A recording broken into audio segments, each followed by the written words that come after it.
All right, guys, very important video today. Please stop what you're doing. Another day, another strength. It's time to get into this. We got strength versus muscle. Very important video. There's a lot of questions that I get about this.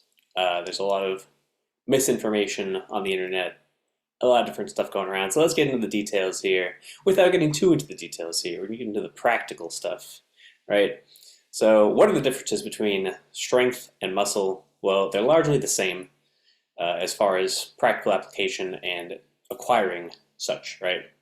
So let's start by kind of defining strength, I suppose, and the components that go into it. So strength is defined as the ability to produce force against an external resistance.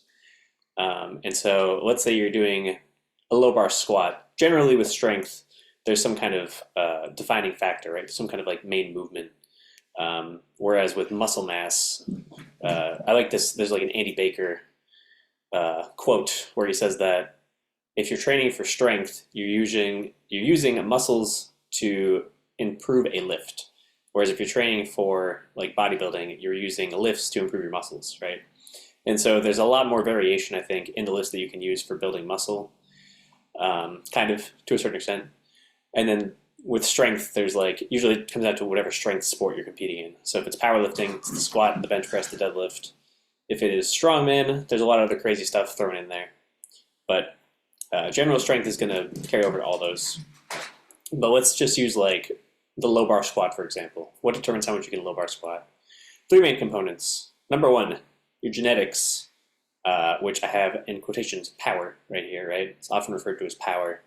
And this is just, as I've alluded to in different videos, the ability to contract your motor units quickly, aka your neuromuscular efficiency. So like your standing vertical jump test, your 40-yard dash, you can't really influence that very much. That is largely genetic. The ability to recruit your muscles in a certain time frame is entirely genetic. So if you have a 20-inch vertical, you're never going to have a 40-inch vertical. That's just defined, set at birth. Sorry, get better parents, right? Second component is practice. This one actually plays a pretty big role. So with the low bar squat, there's obviously skill involved. You have to stay balanced. You have to keep your brace nice and tight in your core, keep your back tight, drive your hips out of the hole, all these little pieces that go into it. And if you're not doing any one of those things, it's going to make a difference in the amount of weight that you can lift. So the practice component is largely trainable through practice. So it's technique, skill acquisition, right? And then on the other side of things, we have the muscle mass that we're using, which is very trainable and probably the most alterable over the course of your lifting career. This is probably where the most bang for your buck is gaining muscle mass, right? So those are the three components: genetics, the practice component, which is neurological, through practicing the lift, obviously, and then muscle mass. So building muscle mass, it depends on who's asking me this question, right? There's a different answer for different demographics. So based off your level of advancement, I'll give you a different answer on how to build muscle the best. Technique practice is pretty much the same for everyone. It's like practice the lift, do things that make the lift harder, I guess, so that it's going to feel easier when you do the actual lift. So examples of that are like, doing paused variations. So like if it's squat, bench, deadlift, pause squats, pause bench, pause deadlift, that'll pretty much always carries over universally. If you mess with like grip width, bar placement to a certain degree, so like close grip bench makes the bench feel a lot easier. If you're box squatting, if you're doing like a deficit deadlift instead of a deadlift, and then you start doing deadlifts, that's going to make it feel a lot easier. So range of motion manipulation, really. But yeah, levels of advancement. We have this SRA, stress recovery adaptation, incredibly important, right? So if you're different, the different levels of advancement recover at different rates, and that plays into how you're going to build the most muscle. If you're a novice, as defined in starting strength, basic barbell training, or actually in practical programming, I think it's in both, but you're recovering every 48 hours, right?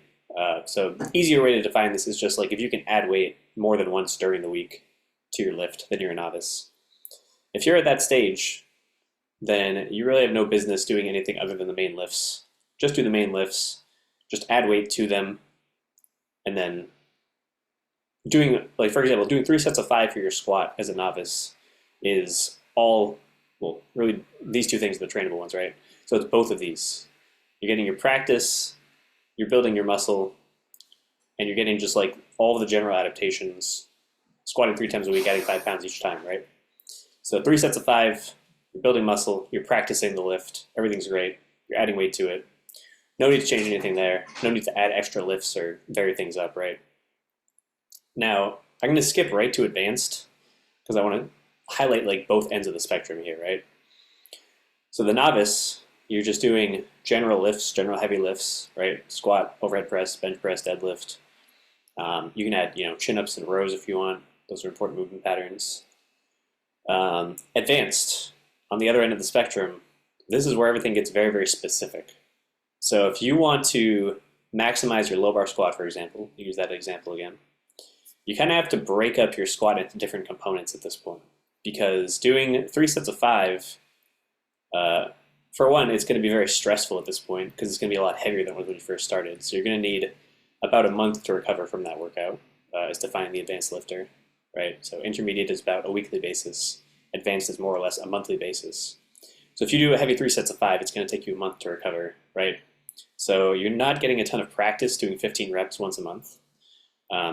That's kind of the most muscle that you can build too with the squat, I suppose, like doing 3 sets of 5 as heavy as you can do it. And you can only do that once a month, so that's not a ton of muscle building stimulus either.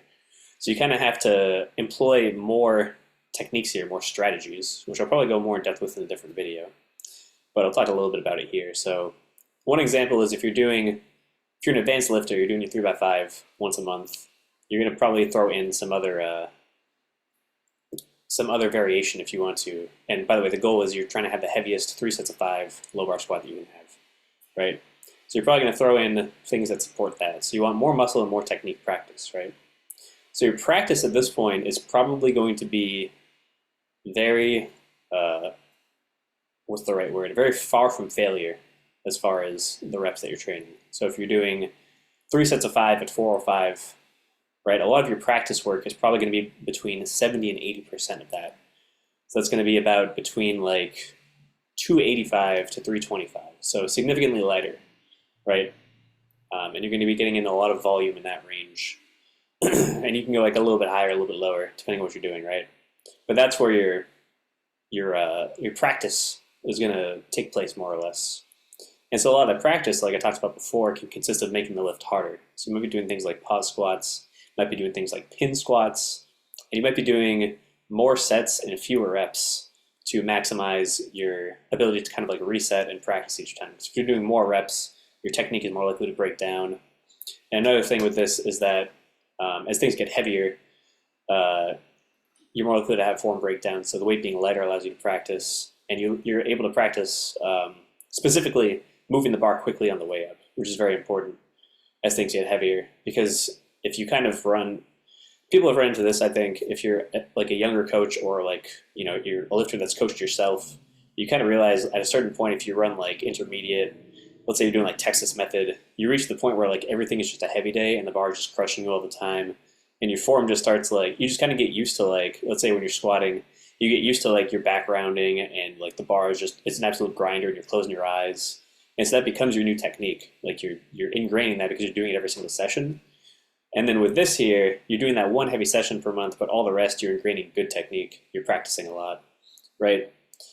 So plenty of technique practice. And then as far as muscle building, right, you're building muscle doing that, but you're not maximizing the amount of muscle that you can build if you're doing, like a lot of submaximal sets.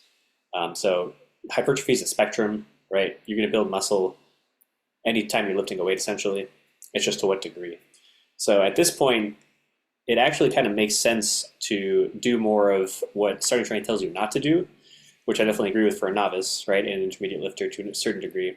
But when you're advanced, you get more bang for your buck at a certain point, kind of breaking things up. So I'm not saying you stop low bar squatting, obviously, because you have to, goal-based, right? So your practice is low bar squatting, but your heavy, not heavy, your lion's share of the muscle building is going to come more from, let's say, a good example is all low bar squatters. If you look at the different joints involved, right? So knee joint and hip joint primarily. The hip joint goes through a long range of motion, and the knee joint doesn't go through very long range of motion. So the simplest thing to do here is to just implement a type of squat that takes your knee through a longer range of motion.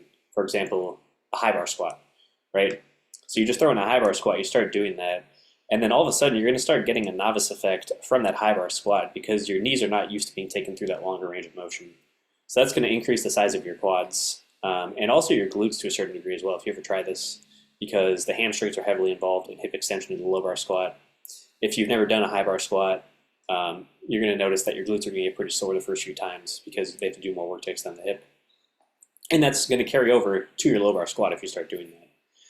And then if you're already pretty strong, just doing a regular high bar squat is probably going to be too fatiguing if you're doing it week after week for multiple sessions.